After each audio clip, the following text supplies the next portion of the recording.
Hello friends, today we are going to discuss about lobar pneumonia, and if the time permit, then we will also going to discuss about the recurrent pneumonia. Then what is the lobar pneumonia? The lobar pneumonia, as the name suggests, is a pneumonia which is confined to a particular lobe and strictly demarcated by the fissures of the lung. Now the lobar pneumonia have various etiology, but the main cause of lobar pneumonia that is found to be due to the bacteria pneumococcus, also known as streptococcus pneumoniae. The symptoms of lobar pneumonia is same as that of the pneumonia itself, that is high fever, respiratory distress, cough, and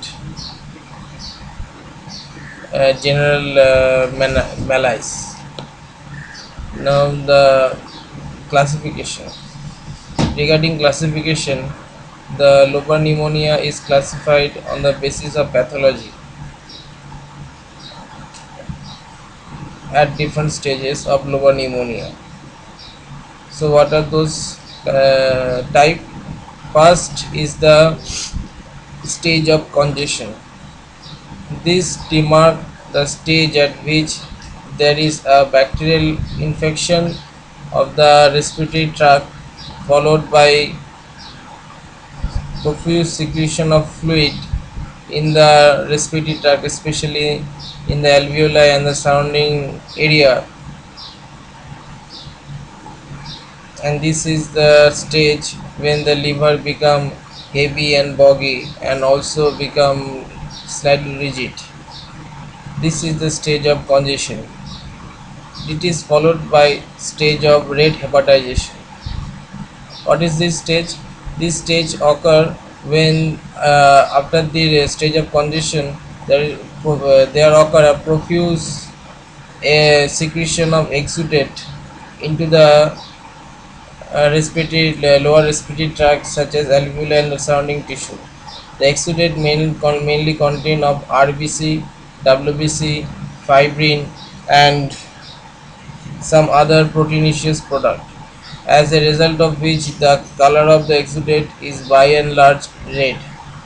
And as the lung by now become very much rigid, it almost have a feeling of a liver, so the whole situation look like a reddish liver like appearance, and hence this stage is known as red hepatization. Thirdly, the red hepatization is followed by grey hepatization. What happened in this stage is that after the red hepatization has occurred, the RBC began to degrade by several enzymes, as a result of which the exudate remain with only fibrin and some other proteinaceous product, and hence the whole color turn from grayish turn from reddish to grayish, and hence this stage is known as stage of gray hepatization, and this is followed by stage of resolution. What is this stage? This stage appear when the fibrin and other products are degraded by the several enzymatic reaction, and ultimately the degraded product is reabsorbed by the lung itself, and the condition of lobar pneumonia resolve, and this stage is known as the stage of resolution. So these are the four stage of lobar pneumonia. Now we're going to know about the diagnosis. The two standard protocol of diagnosis of lobar pneumonia is chest X-ray and sputum culture and sputum examination. Where in chest X-ray, obviously we will find the lobar distribution of the pneumonia. It is usually found in the middle lobe and the apical lobe. and in lobar pneumonia it will be typically in the found in one lobe and is sharply demarcated, and there is no trespassing of the fluid from one lobe to another. This is the lobar pneumonia that we are going to find in X-ray. Then we do the sputum examination. Here we basically do the smear and culture, in which both are aimed to locate our positive organism of the lobar pneumonia, that is Streptococcus pneumoniae or Pneumococcus, which is the majority of the cases found. But here one thing is to mention that lobar pneumonia may also occur due to the Mycobacterium tuberculosis bacteria. Mycobacterium tuberculosis, not because this positive organism is much lower as compared to that of the pneumococcus. Hence we our main focus remain over the pneumococcus.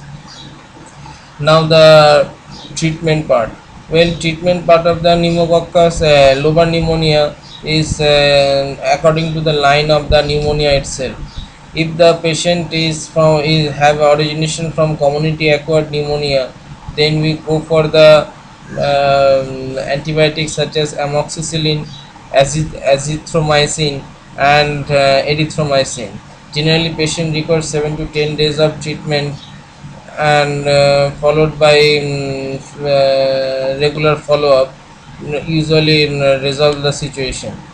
And if the patient have a hospital acquired pneumonia, then patient is usually treated with the third or fourth generation cephalosporin or fluoroquinolone or carbapenem. But one thing is to be mentioned here is that these drugs have a side effects, have several side effects, and hence has to be given cautiously.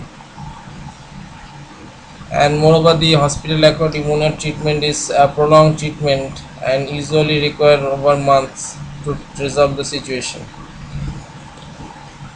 Now we're going to discuss about the causes of recurrent pneumonia. Well, by recurrent pneumonia, what we mean is that patient have 2 or more pneumonia attack over a single year, and patient usually have more than several pneumonial attack, for which he has to visit the clinic almost a regular interval.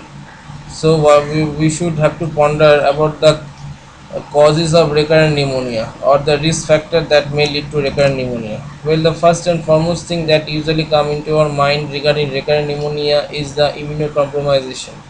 Well, it is usually found in immunocompromised person, and the main cause here can be said is the HIV infected person or person taking steroid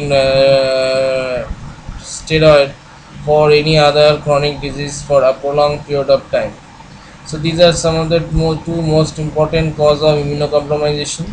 Second most common cause regarding recurrent pneumonia is malignancy, and the most common in this regard is the bronchogenic carcinoma, as well as sometimes the metastatic deposit may take place in the lung from other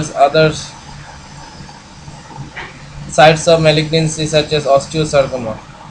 Thirdly, the patient of splenectomy are also more susceptible to recurrent pneumonia, and the main organisms that are found in the splenectomized patient are the Haemophilus influenza and Pneumococcus.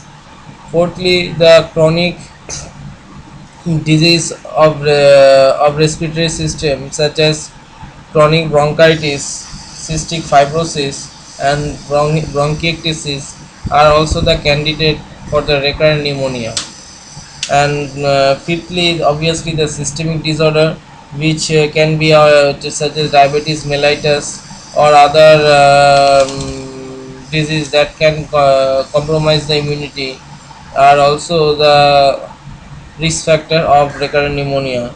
And lastly, the occupation. Well, the occupation pneumonia are becoming increasingly common day by day, and there are various pollutants that are causing the recurrent pneumonia, but two important thing that has to be mentioned here is the pneumoconiosis and asbestosis. These are one of the two most primary or the most common cause of occupational pneumonia, and in this kind of patient they are usually sufferer of a recurrent pneumonia, and as such the treatment is also should be specific regarding the recurrent pneumonia, as the causative agent has to be treated fast before the treatment of pneumonia, otherwise patient will continue to have the recurrent pneumonia. This concluded our discussion over the lobar pneumonia and the causes of recurrent pneumonia. Hopefully you have been benefited. Thanks.